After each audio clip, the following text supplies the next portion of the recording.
ప్రభువైన యేసుక్రీస్తు నామములో మీకు అందరికీ మరొకసారి వందనాలు సమర్పిస్తున్నాను. మన బైబిల్ తరగతిలో ఇవాళ ఉపమానాల విషయం గురించి యథావిధిగా ఆలోచన చేస్తున్నాం. మత్తయి సువార్త 18వ అధ్యాయంలో ఉపమానము అనే ఒక మాట కనబడకపోయినప్పటికీ అందులోని విషయాలను మనం పరిగ్రహించడం ద్వారా అవి ఉపమానాలనియు అందులోని విషయాలు ఎలా గ్రహించాలో కూడా 1 నుండి 18 వరకు మనం ఆలోచన చేసాం. అయితే ఇవాళ మత్తయి సువార్త 18వ అధ్యాయము 19 నుండి 35 వచనాలు ఒక క్రూషియల్ విషయాన్ని మనకు తెలియచేస్తుందని, అది ఉపమానమని డైరెక్ట్గా చెప్పబడినప్పటికీ అందులోని విషయాలు మనం ఎలా గ్రహించాలో కూడా ఇవాళ ఆలోచన చేయడానికి ప్రయత్నం చేయబోతాం. కాబట్టి మత్తయి సువార్త 18వ అధ్యాయం 19 నుండి 35 వచనాలను ఇవాళ మనం పఠించుకుంటూ సంగతులను గుర్తించడానికైన ప్రయత్నం చేద్దాం. 19వ వచనంలో, మరియు మీలో ఇద్దరు తాము వేడుకొను దేనిని గూర్చి అయినను భూమి మీద ఏకీభవించిన ఎడల అది పరలోకమందున్న నా తండ్రి వలన వారికి దొరుకునని మీతో చెప్పుచున్నాను. మీలో అన్నవాళ్ళు సంఘం కాదు. 2, మీలో అన్నవాళ్ళు అక్కడ ఉన్నటువంటి ఇశ్రాయేలీలు కూడా కాదు. మరి ఇక్కడ మీలో అని చెప్పబడినటువంటి వాళ్ళు ఎవరు అని అంటే అది కేవలం అపోస్తలులను ఉద్దేశించి యేసు ప్రభు మాట్లాడుతున్నటువంటి ఒక మాట అన్నది మనం అర్థం చేసుకోవాలి. కాబట్టి మీలో అనేటువంటి ఈ మాట అపోస్తలులను ఉద్దేశించినటువంటి మాట. మీలో ఇద్దరు తాము వేడుకొను దేనిని గూర్చి అయినను భూమి మీద ఏకీభవించిన ఎడల అది పరలోకమందున్న నా తండ్రి వలన వారికి దొరుకునని మీతో చెప్పుచున్నాను. ఏలయనగా 2-3 నా నామమున ఎక్కడ కూడి ఉందరో అక్కడ నేను వారి మధ్యన ఉందునని చెప్పాను. ఉందును ఫ్యూచర్లో, కూడి ఉందరో ఫ్యూచర్లో జరగబోయే ఒక విషయం గురించి.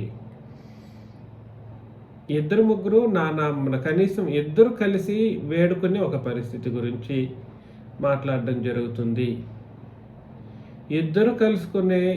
కనీసం ఇద్దరైనా కలుసుకునే ఒక విషయం దేన్ని సూచిస్తుంది అని అంటే ఖచ్చితంగా సంఘాన్ని తెలియచేస్తుంది.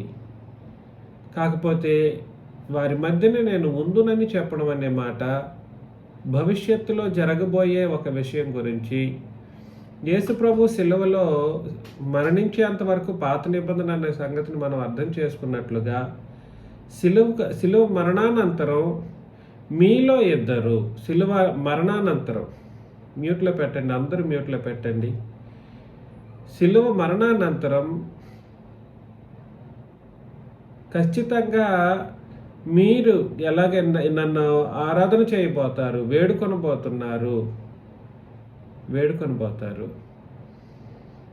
వేడుకుంటే తండ్రి ఎలాగైతే సహాయం మీకు చేయటానికి వస్తారు, నేను కూడా ఉంటాను, మీ మధ్యలోనే ఉంటాను. నా నామమును మీరు ఎక్కడ కూడి ఉన్నా కూడా అక్కడ నేను వారి మధ్యన ఉందునని ఒక ప్రవచనాన్ని యేసు ప్రభు మాట్లాడుతున్నారు.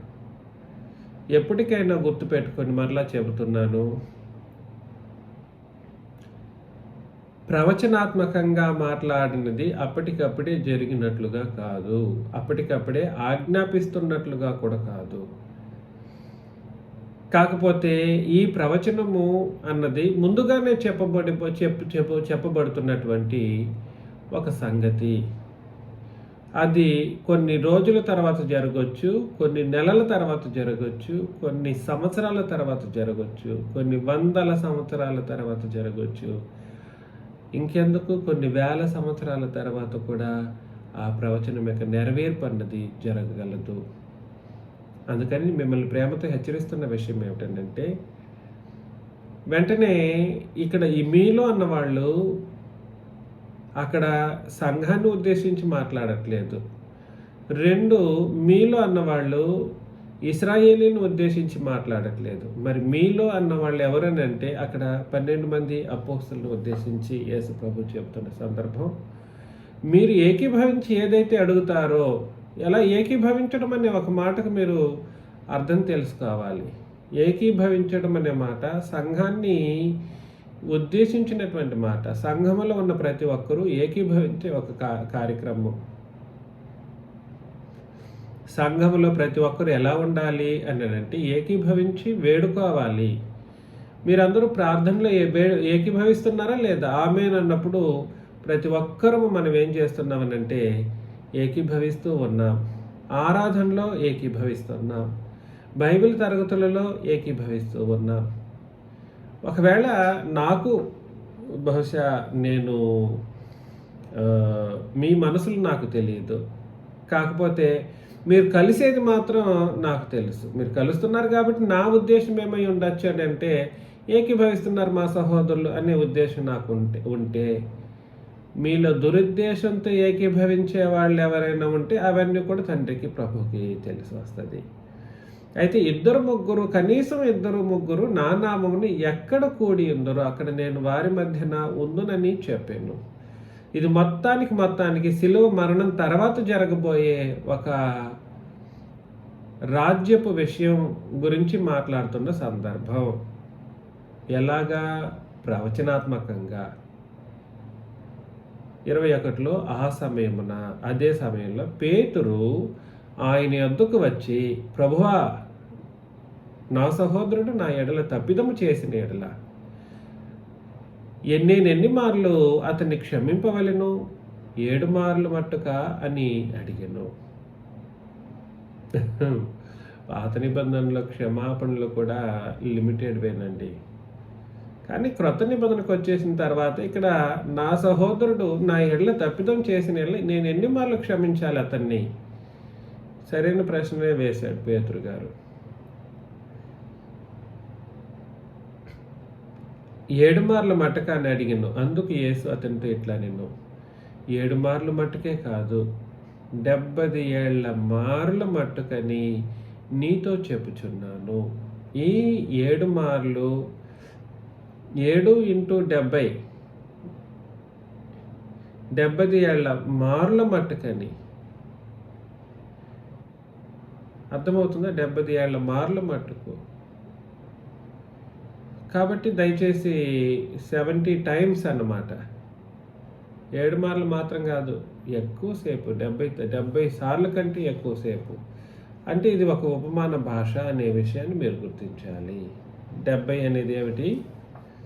ఉపమాన మాట. అంటే అర్థం ఏమిటంటే సంఘంలో సహోదరుని క్షమించటానికి అపారమైన మనస్సు, అపారమైనటువంటి ప్రేమ, ఏకీభవించి ఉండవలసినటువంటి అత్యంత ప్రాముఖ్యమైనటువంటి ఒక ఆత్మీయ స్థితిగతి సంఘంలో నెలకొల్పబడాలి.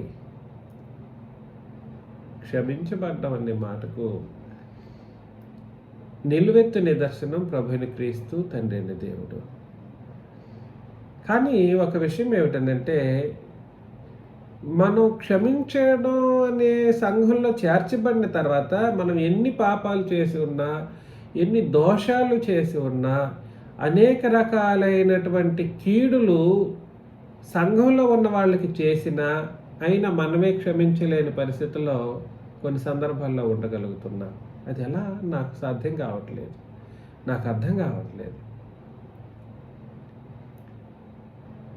మనమే తప్పులు చేసి ఉంటాం, మనలోనే దోషాలు ఉంటాయి.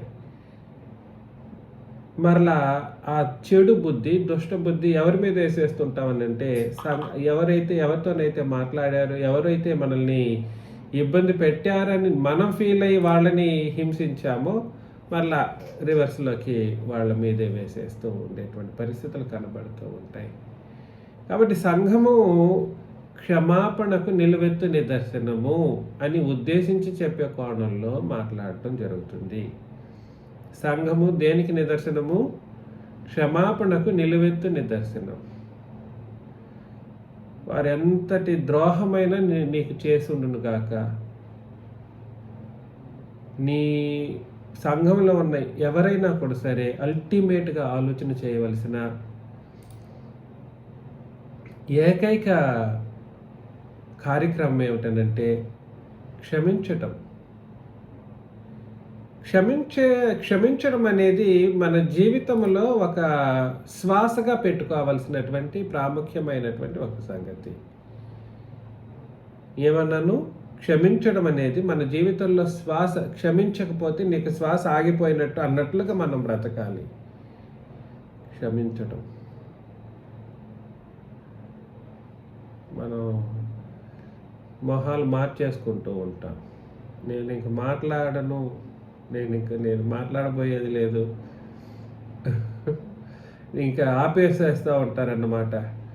కనీసం ప్రీచర్ ఎటువంటి స్టేజ్లో ఉన్నాడు, ఒకవేళ నేను ప్రీచర్ని అనుకోండి, నేను నా యొక్క పరిస్థితి ఎలాంటి స్థితిలో ఉన్నాను అనే విషయాన్ని కూడా గుర్తించకుండా ఒకవేళ నేను కోపంగా మాట్లాడినా, అరే మన ప్రీచర్ ఎన్ని కష్టాల్లో ఉంటే ఎట్లా మాట్లాడుతున్నాడు, అతని యొక్క క్యారెక్టరిస్టిక్స్ మనకు తెలియదా అని ఆలోచన లేని పరిస్థితుల్లో కూడా కొంతమంది ఉంటున్నారు. నాకు I have seen actually the kind of people. అందుకని దయచేసి ఆలోచన చేయండి. క్రొత్త నిబంధనలో క్షమించడానికైనటువంటి పరిస్థితికి హద్దులు లేవు. ఎంత ద్రోహమే చేసి ఉన్నా, ప్రాణమే పోయేంత పరిస్థితుల్లో నువ్వు తెలుసో తెలియక ఏదో ఒక తప్పు చేసేసావు. ఒకడు తప్పు చేసేసాడు సంఘంలోని వాడు, అల్టిమేట్గా ఏం చేయాలి? ఎగరకూడదు. ఆ ఎగిరి గంతులేసి నన్ను అట్లా చేశాడు, ఎట్లా మాట్లాడాడు, నన్ను హీనం చేశాడు, నా కుటుంబాన్ని టచ్ చేశాడు,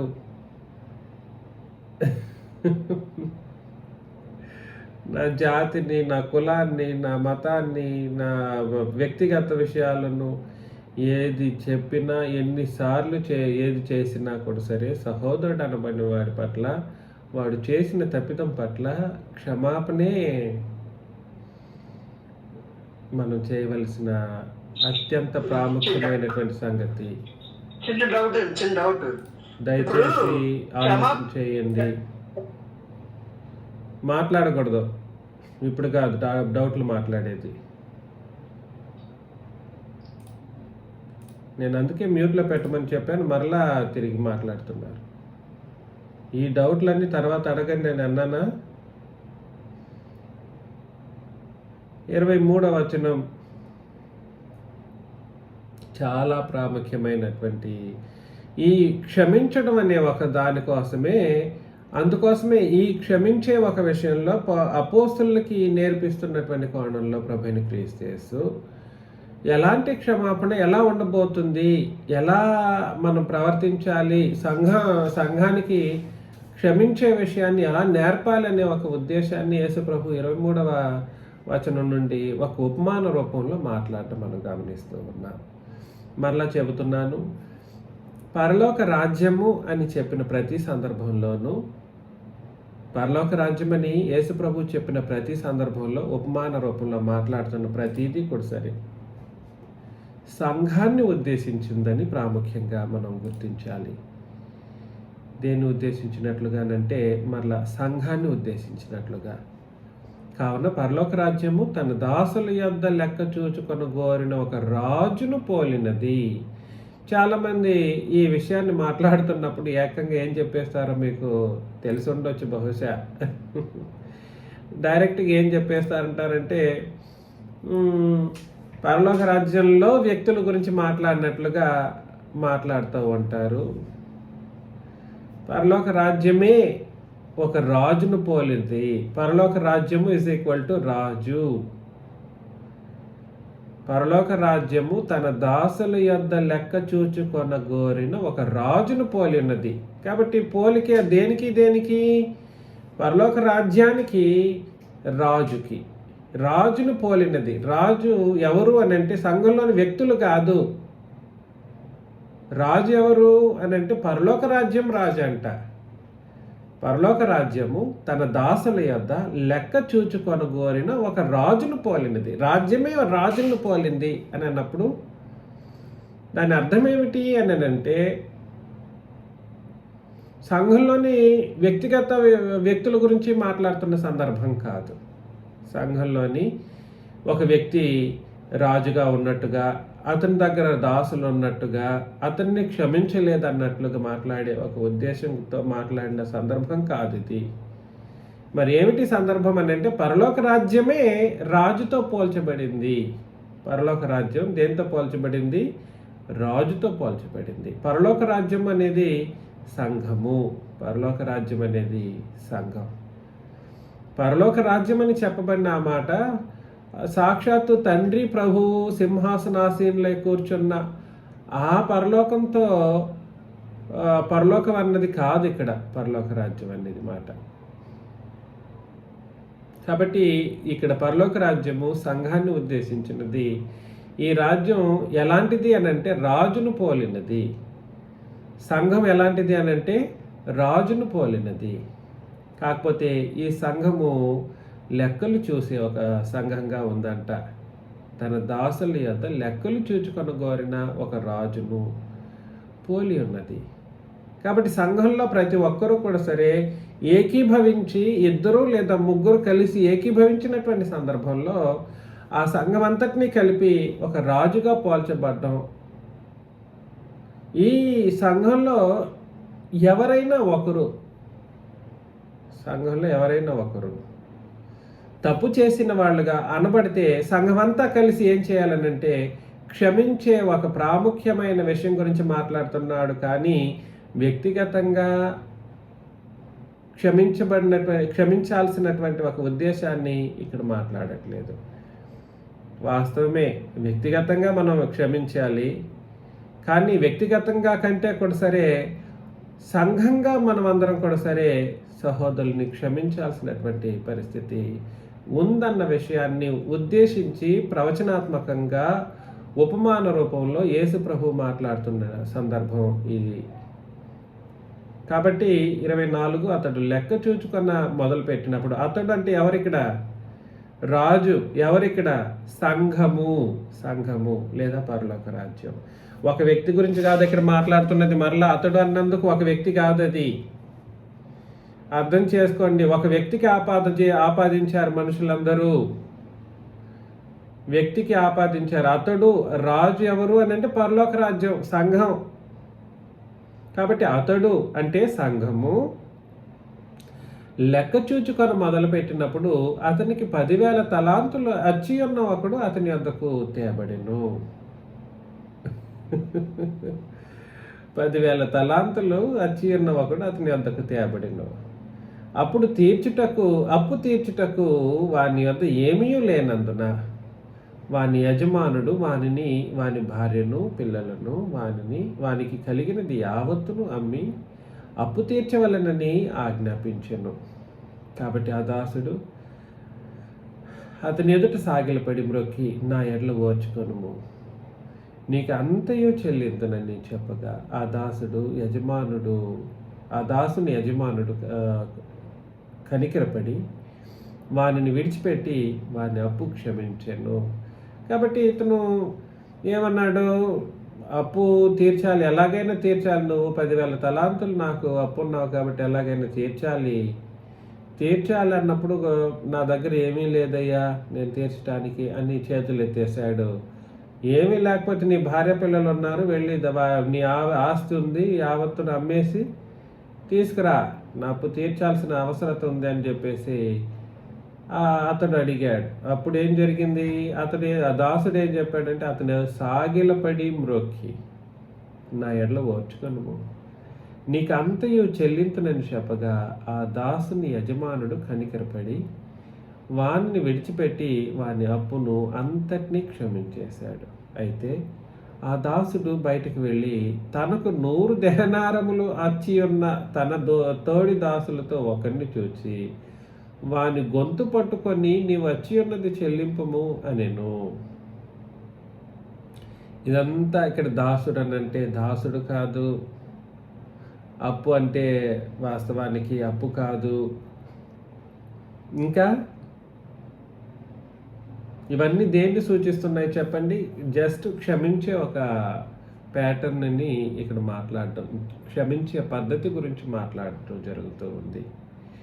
దాసుడు అన్నవాడు వాస్తవానికి ఇక్కడ ఒక ఒక ఇక్కడ కథ రూపంలో యేసు ప్రభు ఉపమానంగా మాట్లాడుతున్నారే కానీ, ఇక్కడ దాసుడు అన్నవాడిని ఎలా మనం ఊహించుకోవాలి అని అంటే, సంఘంలో పరిశుద్ధులనే మనం ఊహించుకోవాలి. సంఘంలో పరిశుద్ధులే.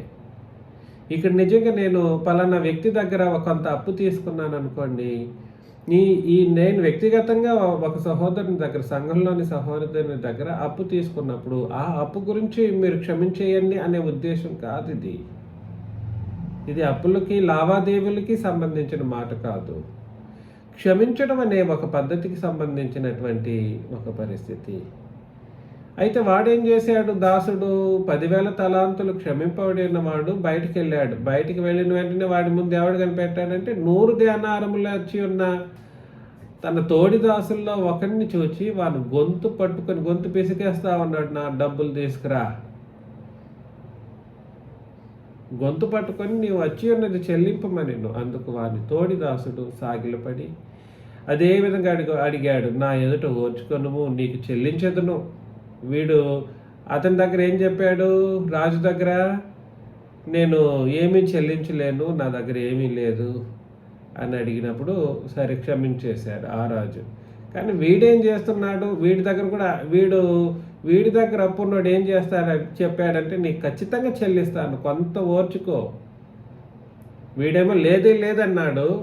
వాడేమో 100 దేనారాల్లో ఇవ్వవలసిన వాడు, ఇస్తాను, ఖచ్చితంగా ఇస్తాను, కొద్ది రోజులకి ఆగిస్తాను అని వేడుకొన్నా కూడా వాడు ఒప్పుకొనక అచ్చి ఉన్నది చెల్లించే వరకు వారిని చెరసాలలో వేయించెను. కాగా వాని తోడి దాసులు జరిగినది చూచి మిక్కిలి దుఃఖపడి వచ్చి జరిగినదంతయు తమ యజమానునికి వివరముగా తెలిపిరి. అప్పుడు వాని యజమానుడు వాణ్ణి పిలిపించి, చెడ్డ దాసుడా, నీవు నన్ను వేడుకొంటివి గనుక నీ అప్పంతయు క్షమించితిని.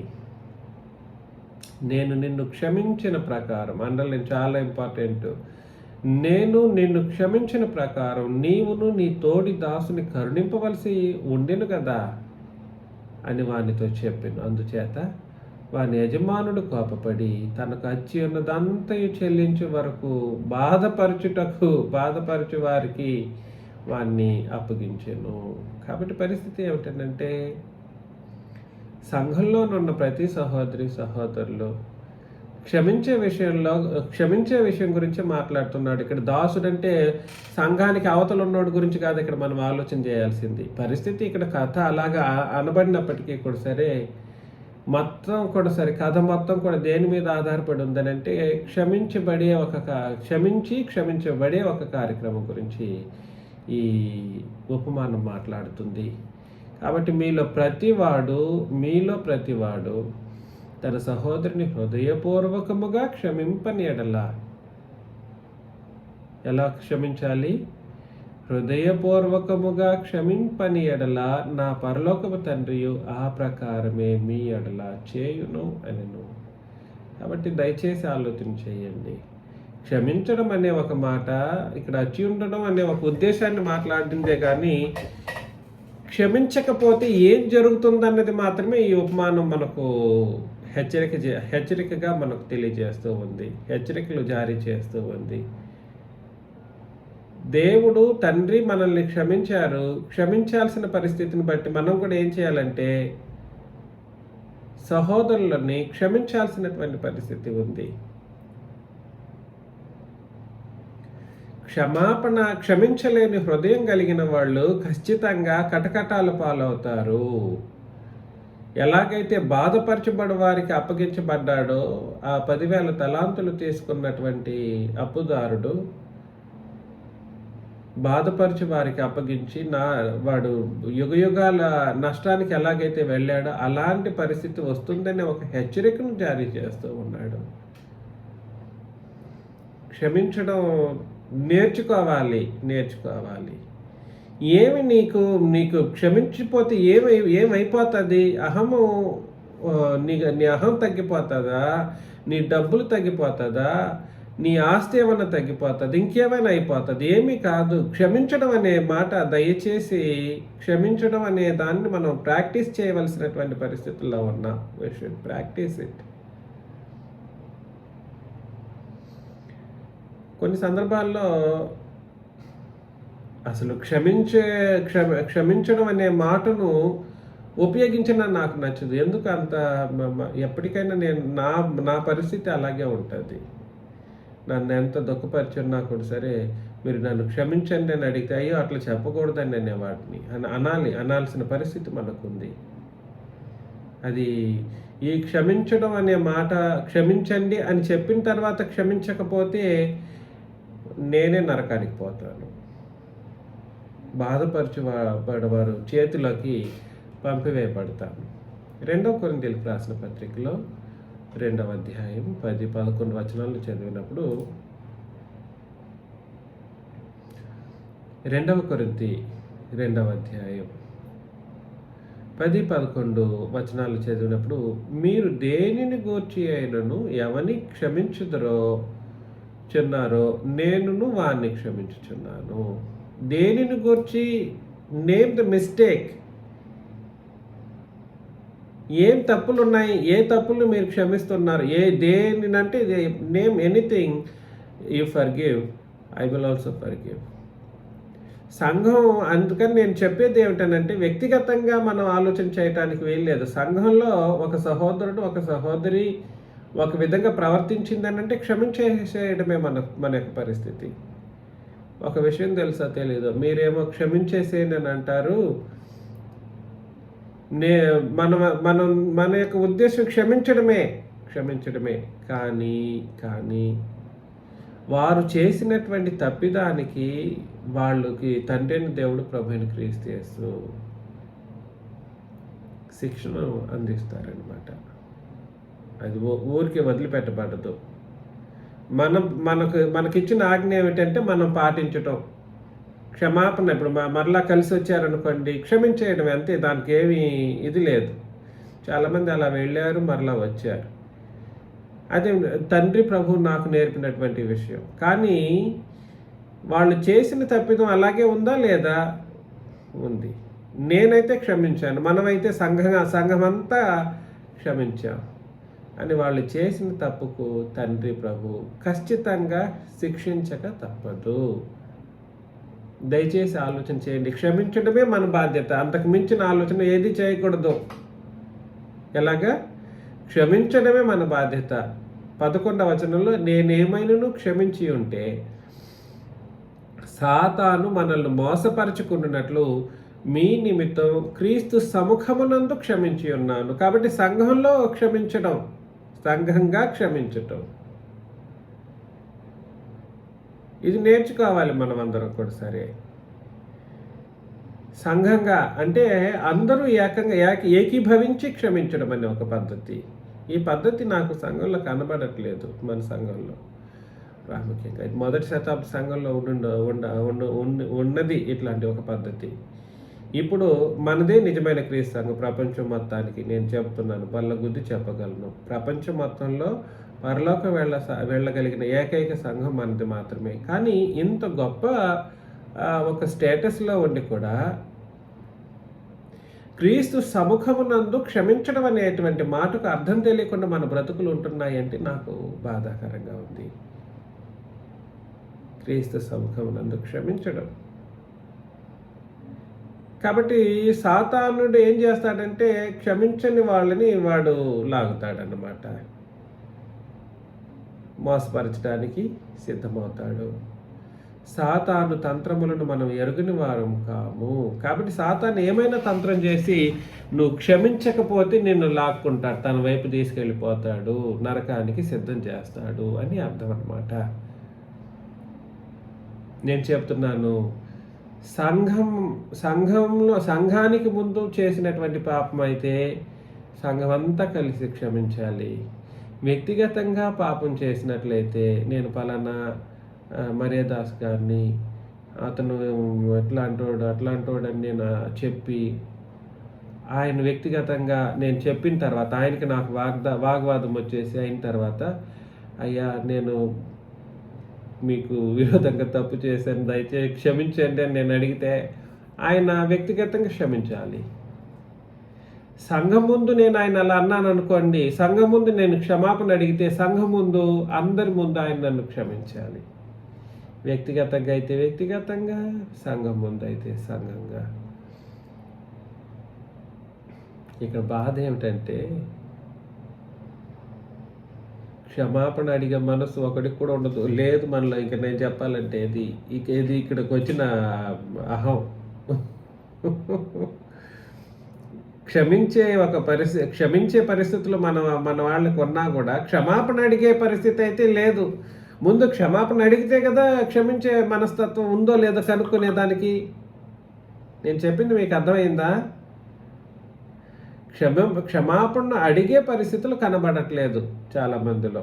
అయ్యా నేను పలానా రోజు పలానా విధానంలో నేను తప్పు చేశాను, నన్ను క్షమించండి. Do we really following the commandment? మనం నిజంగా ఇట్లాంటి ఆజ్ఞలను, క్రొత్త నిబంధన శ్రేష్టమైన ఆజ్ఞలను పాటిస్తున్నామా? పాటించట్లేదు. క్షమాపణ అడిగే మనసు రావట్లేదు.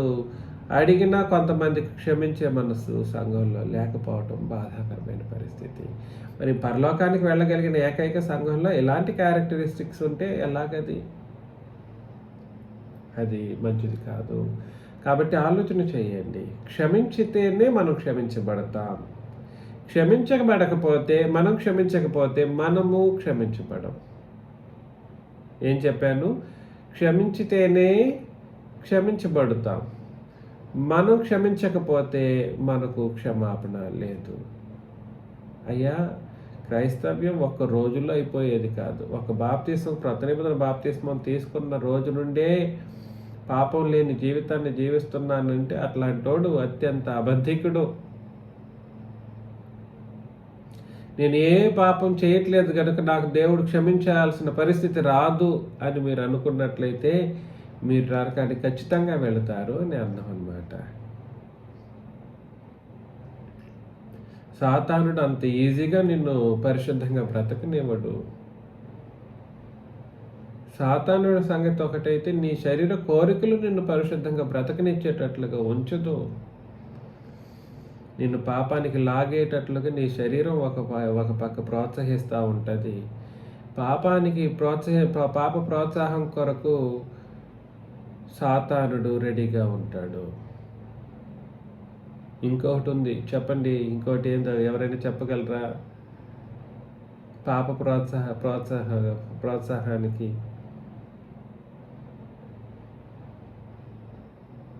ధర్మశాస్త్రం.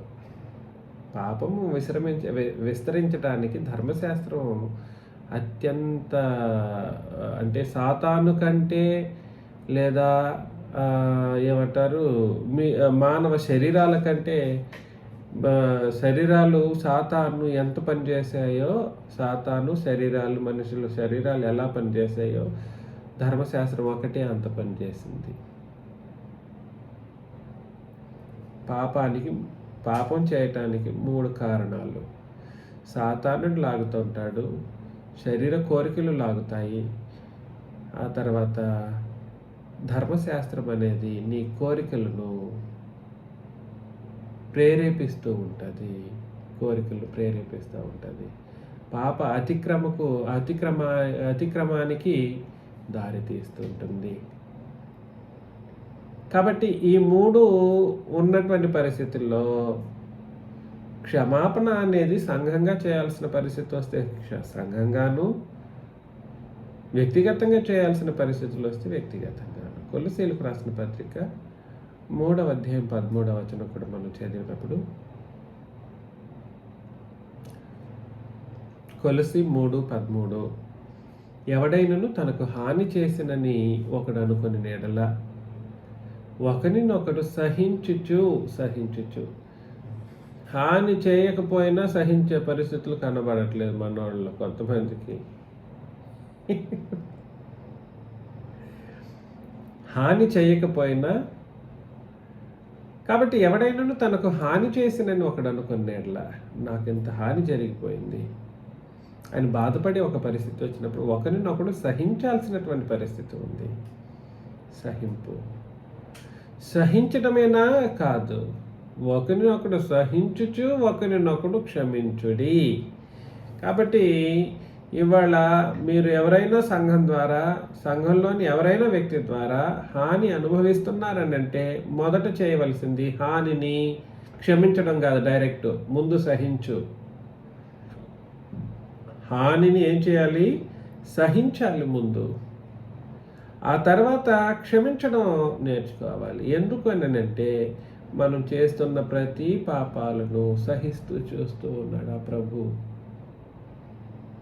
సహిస్తూ చూస్తూ ఉన్నాడు. సహించిన తర్వాత మనం ఏం చేస్తున్నామనంటే తిరిగి మోకరించి ప్రార్థన చేస్తున్నాం. అయ్యా, నేను పలానా పాపం చేశాను, నన్ను క్షమించండి అని ప్రభువును వేడుకుంటున్నప్పుడు ఆ ప్రభువు మనల్ని క్షమిస్తాడంట. వచనం అలాగే ఉంది. ఇంతకీ కొంతమంది ఏం చెప్తుంటారు తెలుసా?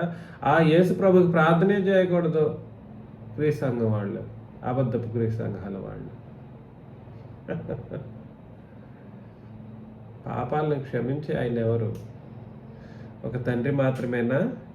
తండ్రి మాత్రమే కాదు, తండ్రి ఎలా పాపాలను క్షమిస్తారో క్రీస్తు కూడా అలాగే పాపాలను క్షమిస్తారు. పాపాలు క్షమించబడ్డానికి ఇరువురు ముందుకొస్తారు. ఎప్పుడు అంటే ముందు మీరు మీ పట్ల ఒక సహోదరుడు చేసినటువంటి తప్పిదాన్ని సహించాలి. మొదట సహించిన తర్వాత అబ్బా భలే దెబ్బ తగిలింది, చాలా కష్టంగా ఉంది, రియాక్ట్ అయ్యి కొట్టేయకూడదు, రియాక్ట్ అయ్యి తిట్టేయకూడదు, రియాక్ట్ అయ్యి దూషించేసేయకూడదు. మనకు అదే ఉంటుంది. ఎవరైనా ఒక సహోదరుడు చేస్తే మాత్రం we will react in wrong way, చాలా తప్పుడు విధానంలో రియాక్ట్ అవుతూ ఉంటాం.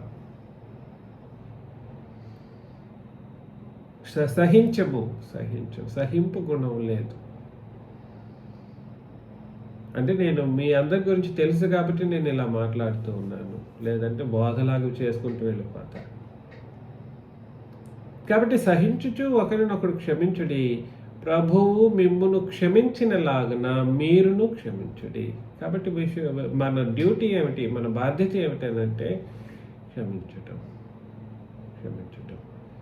ఎన్నిసార్లైనా క్షమించాలి. తండ్రి ప్రభు ఎన్నిసార్లు మనల్ని క్షమిస్తున్నారు, అన్నిసార్లు మనం కూడా ఆ సహోదరుని క్షమించాలి. ఎఫ్సి పత్రిక 4వ అధ్యాయం 32వ వచనాన్ని కూడా మనం చదివినప్పుడు, ఎఫ్సి పత్రిక 4:32, ఒకని ఎడల ఒకడు దయ కలిగి కరుణా హృదయులై క్రీస్తునందు దేవుడు మిమ్మును క్షమించులాగున మీరును ఒకరినొకరు క్షమించండి.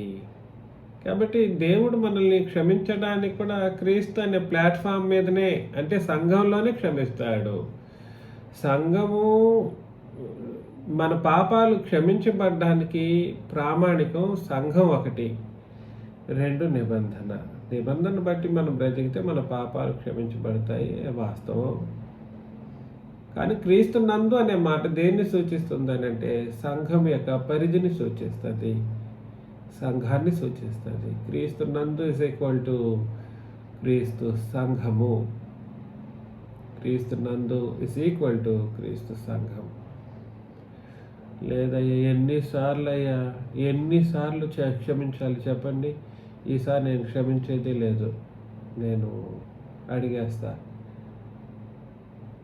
ఎన్నిసార్లు అంటావు?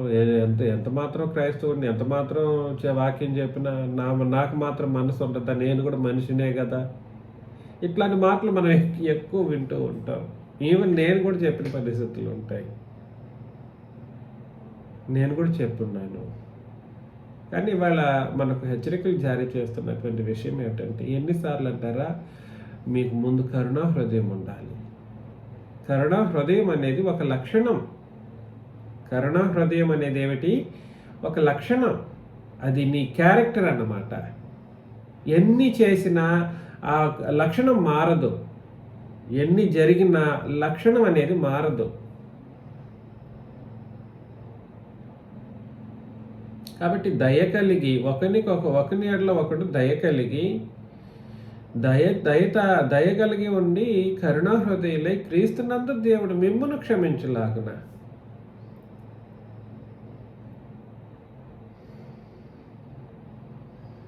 మీరును ఒకరినొకడు క్షమించుకోండి అని ఆజ్ఞాపించడం జరిగింది. కాబట్టి మనం ఇవాళ నేర్చుకున్న విషయం ఏమిటంటే,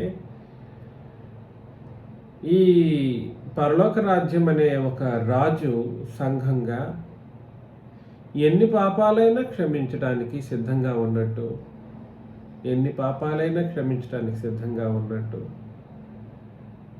ఎన్ని మంది వచ్చినా పాపాలు క్షమించడానికి సిద్ధంగా ఉన్నట్టు. ఎలాగా? ఎన్ని మంది? సర్వప్రపంచమే మన దగ్గరికి తరలి వచ్చింది అనుకోండి, క్రొత్త నిబంధన ప్రకారం బాప్తీసం తీసుకోవాలని మనం హెచ్చరికలు జారీ చేస్తూ ఉన్నాం.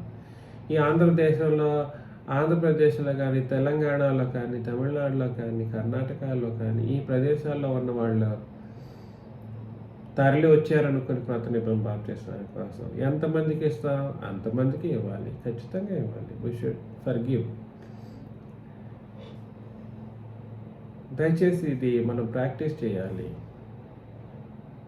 కాబట్టి ఇలా ఉండాలని నేను హెచ్చరించుకుంటూ, మిమ్మల్ని అందరినీ హెచ్చరిస్తూ ముగిస్తున్నాను. ఒకవేళ క్షమించకపోతే మాత్రం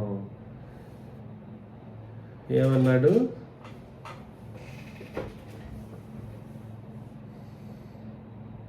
క్షమించకపోతే ఏమిటి పరిస్థితి?